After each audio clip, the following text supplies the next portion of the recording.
Hello guys, চলে এসেছি নতুন একটা ব্লগ নিয়ে। তো আমরা গিয়েছিলাম নৈহাটি বড়মার কাছে, তো সেইটাই তোমাদের সঙ্গে জার্নিটা শেয়ার করবো। তখন বাজে তোমরা তো দেখলেই 4:23 মতন।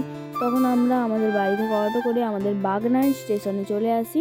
তো এখানে সবাই গোল মিটিং করছিল দাঁড়িয়ে দাঁড়িয়ে, আমি সেটাই ভিডিও করছিলাম। তো তখন বাজে 5:45 মতন।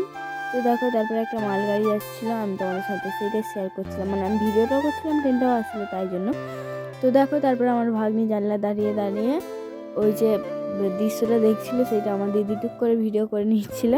আর আমরা গিয়েছিলাম আমাদের এখান থেকে অটো করে বাগনান থেকে হাওড়া থেকে ব্যান্ডেল লোকাল ধরে চুচুড়া গিয়েছিলাম। তো দেখো তারপরে আমার ভাগ্নি করছিল, তারপরে খিয়াঘাট পার হতে হয়েছিল, সেটাও তোমাদের সঙ্গে আস্তে আস্তে শেয়ার করব। দেখো দেখতে থাকো। তো তারপরে দেখো চুচুড়ায় নেমে আমরা টোটোয় করে চলে যাচ্ছিলাম খিয়াঘাটে। তো কে কখন মানে কেউ কি বড়মার কাছে গিয়েছে সেটা আমার কাছে কমেন্ট করবে আমাকে। তো দেখো এখানে চুচুড়া বড়মা লেখা ছিল, ফেরি লেখা ছিল। তারপরে দেখো আমরা এখানে লঞ্চ পার করবো বলে দাঁড়িয়েছিলাম এখানটাতে। তারপরে দেখো আমরা লঞ্চটা ডুবে ডুবে যাচ্ছিলো বলে আমাদের সবাই ভয় পাচ্ছিল। তারপরে আমার দিদি ভিডিও করছিল দেখো। তারপরে এখানে আমি দাঁড়িয়ে দাঁড়িয়ে আমিও ভিডিও করছিলাম আর একটা ফোন দিয়ে, আমার দিদি এই ফোনটা দিয়ে ভিডিও করছিল। তো সবাই কেমন আছো সেটাও একটু বলবে। এখানে গিয়েছিলাম আমি, আমার জামাইবু, আমার তিনটে দিদি, বাবা মা, দুটো ভাগ্নি, আমি। তো দেখো তারপরে ওই যে যেখানে চান করে বড়মা বিসর্জন যায় সেখানে আমরা চলে আসি। এখানে বাবা আর মা চান করবে, বাপি আর মা। আর এখানে আমার দিদি বসে পড়েছিল, আমিও দিদির সঙ্গে বসে পড়ি। তারপরে বড়মা যেই কপালে লেখা থাকে সেটা আমি লিখে নিয়েছিলাম।